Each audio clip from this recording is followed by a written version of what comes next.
Something is happening to Australian property right now that most people aren't talking about. In May 2026, the federal government quietly changed the rules. Negative gearing, the tax strategy that millions of property investors have relied on for decades, is being stripped away from established homes. From July 2027, if you buy an existing investment property, you can no longer offset your rental losses against your income. And on top of that, the 50% capital gains tax discount is gone, replaced with a 30% minimum tax rate. Morgan Stanley is warning of a 10% decline in home values, the sharpest fall in 40 years. So what does this actually mean for you? If you own your home, your single biggest asset may be about to lose significant value. If you're a renter hoping to one day buy, the picture is complicated. Prices might dip, but interest rates are rising and inflation is sitting near 4%. The Reserve Bank isn't expected to bring it back to target until 2028. The cost of living is going up.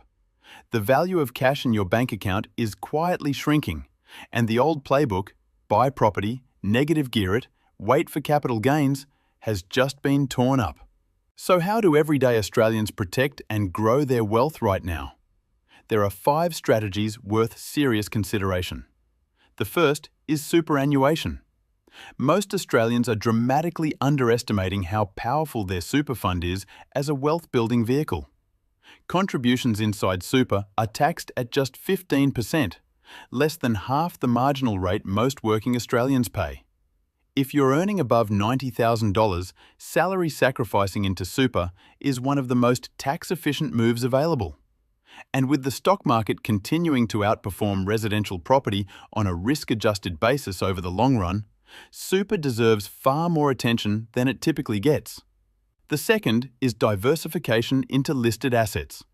Australian real estate investment trusts, known as A-REITs, give you exposure to property without the concentration risk of a single house. They trade on the ASX like shares, they pay distributions, and crucially, they're liquid. If the market shifts, you can sell. You can't do that with a house in Fitzroy.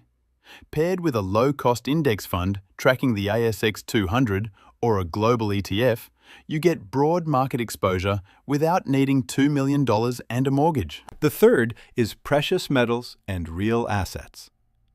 Gold has historically been one of the most reliable stores of value during periods of high inflation and currency uncertainty. With the Australian dollar under pressure and global tensions affecting commodity prices, a small allocation, 5 to 10% of your portfolio, to physical gold or a gold ETF like gold and the ASX can act as genuine insurance against monetary erosion. The fourth is new build property. Here's the irony in all of this. The government's reforms actually favor new construction. Negative gearing remains fully available for newly built properties. The 50% CGT discount is retained for affordable housing investments. If you're determined to stay in property, the calculus has changed. Established homes are now disadvantaged. New builds are not. And the fifth is simply this: build multiple income streams. The wealthiest Australians have never relied on a single asset. They combine super, shares, property, and business income. In an environment where any single asset class can be disrupted by policy change overnight, as we've just witnessed, the only real hedge is diversification across income sources, not just asset types. The bottom line is this: the housing crisis in Australia is real, and it's going to reshape wealth for a generation. The negative gearing changes, rising interest rates, and persistent inflation mean the old strategies are under pressure.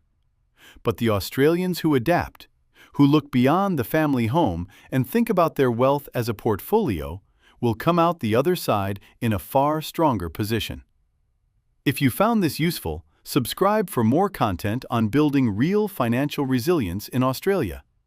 And leave a comment below. What's your biggest concern about the housing market right now? I read every